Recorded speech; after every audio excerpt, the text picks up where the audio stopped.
আমি সচরাচর বাইরে গেলে পাপড়ি চাট খুব একটা খাই না, তার কারণ আমি বারাসাতের মৌচাকে এর আগে একবার পাপড়ি চাট খেয়েছিলাম, যার টেস্ট এখন আমার মুখে লেগে আছে।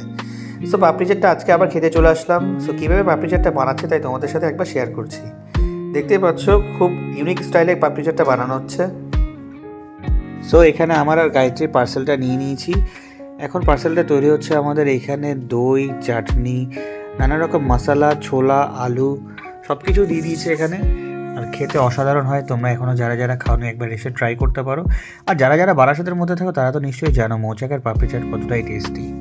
সো যারা বারাসাতের মধ্যে থাকো তারা তো নিশ্চয়ই জানো মৌচাকের এই পাপড়ি চাটের টেস্টটা কতটাই বেশি। আর যারা বারাসাতের বাইরে থাকো তারা ঠিক চলে আসবে তোমরা ঠিক ছায়াবানি সিনেমা হলের ঠিক অপোজিটে।